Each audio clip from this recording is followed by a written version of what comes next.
ಇನ್ನು ರಾಜ್ಯದ ನೂತನ ಸಿಎಂ ಆಗ್ತಾ ಇದ್ದಂತೆ ಪವರ್ ಶೋ ಮಾಡೋದಕ್ಕೆ ಡಿಕೆ ಶಿವಕುಮಾರ್ ಅವರು ಮುಂದಾದಂತೆ ಕಾಣಿಸ್ತಾ ಇದೆ. ಈ ಸಂಬಂಧ ನಾಳೆ ಕನಕಪುರದಲ್ಲಿ ಡಿಕೆ ಶಿವಕುಮಾರ್ ಅವರು ರೋಡ್ ಶೋ ಮಾಡಲಿಕ್ಕಿದ್ದಾರೆ. ಟೆಂಪಲ್ ರನ್ ಆಯಿತು, ಈಗ ರೋಡ್ ಶೋವನ್ನ ನಡೆಸಲಿಕ್ಕಿದ್ದಾರೆ ಸಿಎಂ ಡಿಕೆ ಶಿವಕುಮಾರ್. ಈ ಹಿಂದೆಯೇ ನಿಗದಿಯಾಗಿತ್ತು, ಆದರೆ ಡೇಟ್ ಫಿಕ್ಸ್ ಆಗಿರಲಿಲ್ಲ ಅಷ್ಟೇ.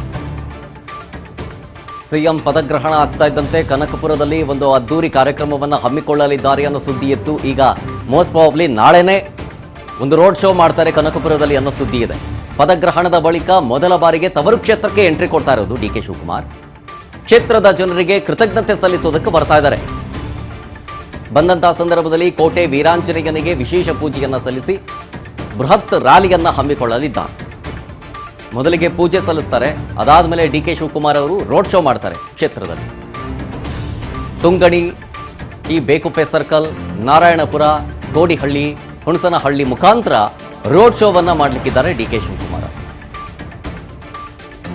ಸದ್ಯ ಇವತ್ತು ತುಮಕೂರಿನಲ್ಲಿದ್ದಾರೆ, ಜೊತೆಗೆ ಬೇರೆ ಬೇರೆ ಕೆಲಸದ ನಿಮಿತ್ತ ಇವತ್ತು ರೋಡ್ ಶೋ ಮಾಡೋದಕ್ಕಾಗೋದಿಲ್ಲ. ಸೊ ಹಾಗಾಗಿ ನಾಳೆ ಕನಕಪುರದಲ್ಲಿ ಡಿಕೆ ಶಿವಕುಮಾರ್ ಅವರು ರೋಡ್ ಶೋವನ್ನ ಮಾಡಲಿಕ್ಕಿದ್ದಾರೆ ಕನಕಪುರದಲ್ಲಿ, ತಮ್ಮ ಕ್ಷೇತ್ರದಲ್ಲಿ.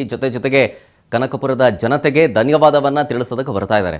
ಈಗ ಆಲ್ರೆಡಿ ಪದಗ್ರಹಣ ಕಾರ್ಯಕ್ರಮದಲ್ಲಿ ಸಿಕ್ಕಾಪಟ್ಟೆ ಜನ ಸೇರಿದ್ರು. ಎಲ್ರಿಗೂ ಕೂಡ ಅವಕಾಶ ಇರಲಿಲ್ಲ ಈ ಕಾರ್ಯಕ್ರಮವನ್ನು ನೋಡೋದಕ್ಕೆ. ಕಾರಣ ಒಳಾಂಗಣದಲ್ಲಿ, ಅಂದರೆ ಲೋಕಭವನದ ಒಳಾಂಗಣದಲ್ಲಿ ಪದಗ್ರಹಣ ಕಾರ್ಯಕ್ರಮ ಹಮ್ಮಿಕೊಂಡಿದ್ದರಿಂದ 1,500ದಿಂದ 2,000 ಜನಕ್ಕಷ್ಟೇ ಅವಕಾಶ ಇತ್ತು. ಅದಕ್ಕೆ ಅಂತಲೇ ಸ್ಪೆಷಲ್ ಪಾಸ್ ವ್ಯವಸ್ಥೆಯೂ ಕೂಡ ಇತ್ತು. ಎಲ್ರಿಗೂ ಅವಕಾಶ ಇರಲಿಲ್ಲ ಪದಗ್ರಹಣ ಕಾರ್ಯಕ್ರಮ ನೋಡೋದಕ್ಕೆ.